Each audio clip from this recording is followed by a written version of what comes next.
शांति। ओम नमो शिवाय।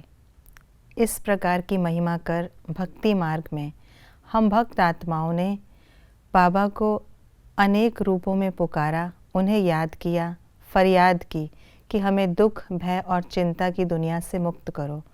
हमारी इस फरियाद को सुनकर संगम युग पर बाबा ब्रह्मा तन में अवतरित होकर हमें ऐसा ज्ञान देते हैं जिस ज्ञान को जीवन में धारण कर हम 21 पीढ़ी बेहद का सुख पाते हैं। तो आइए रिवाइज करते हैं आज के 16 अक्टूबर 2023 के मधुर महावाक्यों को। ज्ञान का सुख कितना समय चलता है? 21 पीढ़ी। किस श्रीमत के आधार पर सद्गति की प्राप्ति होती है? पुरानी दुनिया को भूल एक मुझे याद करो। पांचों युगों में हम क्या करते हैं? संगम युग में ज्ञान सागर से ज्ञान पाकर पुरुषार्थ करते, सतयुग त्रेता में ज्ञान की प्रालब्ध पाते, द्वापर कलयुग में भक्ति करते।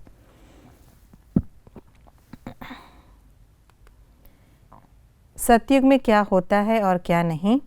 सतयुग में है सुख का हुनर, थोड़े मनुष्य, नई दुनिया, देवी देवता धर्म, ज्ञान मार्ग, सोने चांदी के महल, नया भारत, सूर्यवंशियों का राज्य, एक धर्म, हीरे जवाहरातों से सजी हुई छतें दीवारें।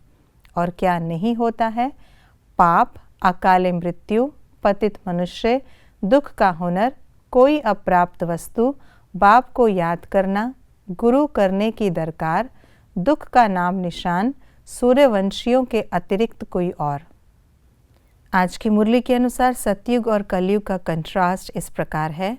सचखंड, झूठखंड, ज्ञान की प्रालब्ध चलती, भक्ति होती, कोई पतित नहीं, कोई पावन नहीं, हीरे जैसा भारत, कौड़ी जैसा भारत, हर चीज़ सुख देने वाली, हर चीज़ दुख देने वाली, सदा सुख, अल्पकाल क्षणभंगुर सुख। किसको क्या कहा जाता है?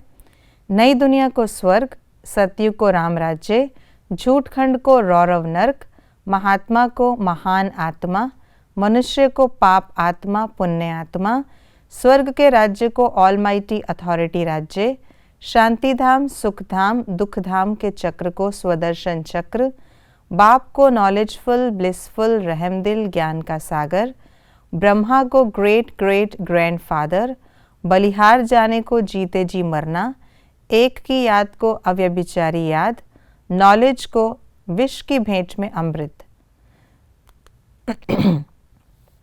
संगम युग में आकर शिव बाबा क्या देते हैं? ज्ञान, सुख, भक्ति का फल, बेहद का वर्षा, भक्तों को अपनी पहचान। शिव बाबा संगम युग में आकर क्या करते हैं?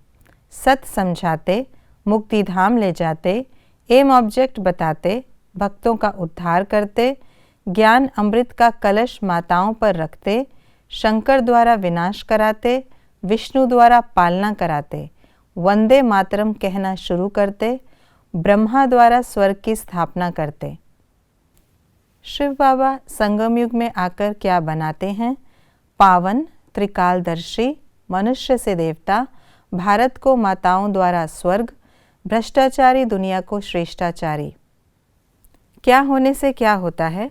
श्रीमत से श्रेष्ठ बनते, ज्ञान की प्राप्ति से सद्गति में जाते, योग अग्नि से विकर्म विनाश होते, महाभारत लड़ाई होने से विनाश होता, तीव्र भक्ति से अल्पकाल क्षणभंगुर सुख मिलता, एक बाप के साथ बुद्धि योग जोड़ने से अंतमति सो गति होती, ज्ञान सागर से ज्ञान पाकर पुरुषार्थ से हम अपनी सदा सुख की प्रालब्ध बनाते। ये थी आज की मुरली की विशेष बातें। शिव बाबा ने संगम युग पर आकर हम बच्चों को एम ऑब्जेक्ट दिया है, जिसकी प्राप्ति के लिए हमें पढ़ाई पर पूरा अटेंशन देना है, योग अग्नि से अपने विकर्मों को विनाश करना है और बुद्धि में स्वदर्शन चक्र फिराते रहना है। ओम शांति।